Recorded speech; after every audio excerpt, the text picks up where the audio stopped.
제가 최근까지 처간의 전상을 대비하여 여러 영상들을 만들어 왔었습니다. 대표적으로 처간의 전상에서 대활약할 것 같아 보이는 모리 탐정에 대한 이야기라던가 나가노 4인방이 해결한 사건 등을 요약하여 영상을 만들었었죠. 아마 그 영상을 보면 처간의 전상을 이해하는데 큰 도움이 될 것 같긴 하지만 아무래도 영상 길이가 길이다 보니 그냥 기니까 안 봐야겠다 라는 생각을 가지신 분들도 꽤나 있을 것 같습니다. 그래서 오늘은 간단하게 처간의 전상을 보기 전 알아두면 좋을 것들에 대해 알려드려보죠. 우선 이번 극장판의 주인공인 나가노 연경 4인방부터 알아보도록 하겠습니다. 이 4인방은 야마토 칸스케, 우에하라 유이, 모로오시 타카하키 이렇게 3명으로 구성되어 있습니다. 우선 이 4인방 중에서도 이번 처간의 전상에서 제일 많은 분량과 떡밥을 가지고 있을 것으로 예상되는 야마토란 영상부터 알아보겠습니다. 일단 이번에 개봉하는 처간의 전상이란 극장판이 이 야마토가 한쪽 눈을 잃었을 때 어떤 일이 일어났고 야마토는 대체 뭘 봤던 걸까? 라는 걸로 진행되는 극장판이라고 볼 수 있습니다. 그래서 우선 이 야마토가 왜 한쪽 눈의 시력을 잃었는지 알려드려보죠. 야마토가 시력을 잃은 사건은 지금 시점에서 6개월 전으로 거슬러 올라가야 합니다. 6개월 전 야마토는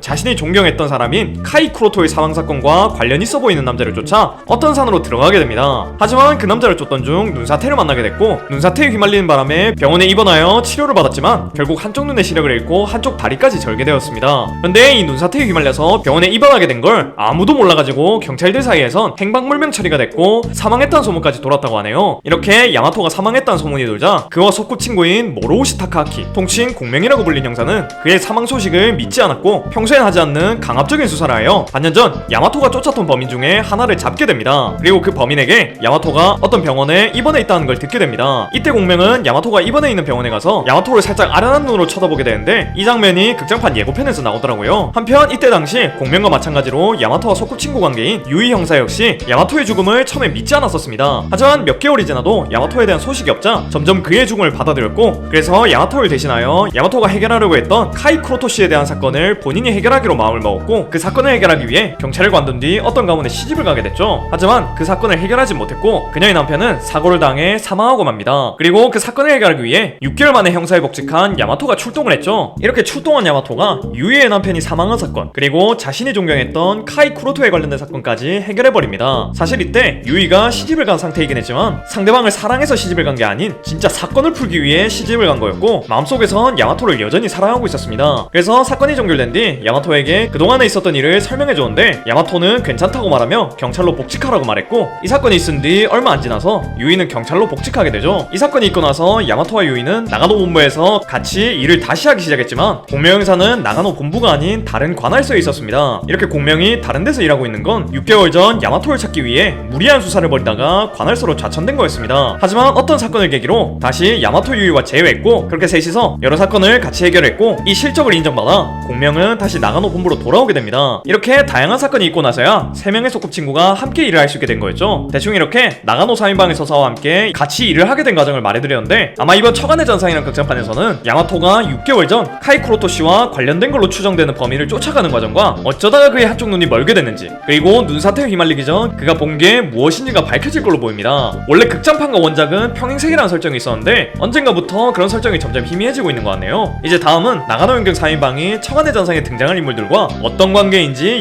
얘기해보겠습니다. 우선 모리 탐정과 코난 같은 경우 야마토가 첫 등장했던 풍리마산 사건부터 거의 모든 사건에서 마주쳤습니다. 그 덕분에 야마토는 모리 탐정이 사건 푸는 모습을 자주 보게 됐는데 이 사건 푸는 모습을 보며 사건을 푸는 게 모리 탐정이 아니라 코난이라는 사실을 눈치채게 됐죠. 그래서 사망의 저택 붉은백 사건에선 공명 형사를 도와주기 위해 일부러 공명에게 코난을 붙여주기도 했습니다. 이렇게 야마토가 공명 형사에게 코난을 붙여주자 눈치 빠른 공명 형사도 코난이 보통 꼬마가 아니란 걸 눈치챕니다. 이렇듯 나가노 4인방은 모리코고로가 명탐정이라고 불리고 있긴 하지만 진짜 명탐정은 코난이란 걸 어느 정도 눈치채고 있어요. 그래서 아마 이번 극장판에서도 코난에게 많이 의지할 걸로 보이는데 이번 극장판에선 모리 탐정도 어느 정도 활약할 게 예정되어 있으니까 좀 얕봤던 모리 탐정이 활약하는 걸 보고 야마토와 공명 형사가 놀라는 장면이 나오지 않을까 하는 예측도 해볼 수 있겠네요. 또 이 나가노 4인방과 특별한 인연이 있는 인물은 박사님과 하이바라가 있습니다. 이들은 야마토 유이와 좀 특이하게 만났어요. 하이바라 박사님은 발표회에 다녀오다가 자동차가 고장나서 야마토와 유이의 차에 얻어 타게 됩니다. 물론 이때 야마토와 유이가 모자를 뒤집어 쓰고 선글라스를 쓰고 있어가지고 그들이 뭐하는 사람인지 하이바라 박사님은 알 수가 없었죠. 이렇게 정체를 알 수 없는 상황에서 야마토가 뭐 반죽음과 몰살이란 말을 하고 있고 차에는 총을 짜고 있는 걸 발견합니다. 그래서 하이바라 박사님은 얘네가 범죄자다 라는 생각을 했고 때마침 휴게소에 들렸을 때 코나에게 전화를 걸어서 이들에 대해 말을 합니다. 코나는 처음에 진짜로 범죄자인가 싶어서 하이바라에게 조언을 좀 해줬는데 하이바라에게 그들에 대한 설명을 듣다 보니까 그 사람들이 야마토와 유이라는 걸 알게 됐죠. 그래서 그냥 하이바라에게 그 두 명한테 잡히라고 말했고, 그렇게 잡힌 뒤 하이바라도 그 수상한 두 명이 나가노에서 근무하고 있는 야마토와 유일한 형사라는 걸 알게 된 겁니다. 참고로 이때 야마토가 말했던 반죽음과 몰살은 모란병이라는 음식에 대한 걸 얘기했던 거였습니다. 모란병은 찹쌀을 반쯤 으깨서 만드는 것이라서 반죽음이고, 떡을 전부 으깨서 만드는 것을 몰살이라고 부르는 것이었죠. 이번 극장판 예고편을 보니까 하이바라가 컴퓨터를 만지면서 뭔가 활약을 하게 될 것 같고, 그러다 보면 분명히 야마토 유이와는 마주치게 될 겁니다. 만약 하이바라가 그 두 명과 마주치게 된다면 아마 그 반죽음과 몰살의 형사들인가 하면서 중얼거릴 수도 있을 거예요. 이런 말을 하이바라가 한다면 제가 설명한 사건 때문에 그렇게 지칭한다고 알아주시면 되겠습니다. 그 외에는 딱히 나가노 사인방과 관련이 있다거나 특별한 인연이 있는 사람은 없을 걸로 추정되네요. 만약에 더 있다면 극장판을 보고 난 뒤에 추가적인 설명해드리는 거 하겠습니다. 이렇게 나가노 사인방에 대한 걸 알아봤고, 이번엔 이번 극장판의 또 다른 주인공인 모리코고로에 대한 걸 좀 알려드리겠습니다. 근데 이게 나가노 사인방은 좀 생소한 분들이 많으실 것 같은데, 모리코고로 같은 경우는 아무리 코난을 오랫동안 안 봤어도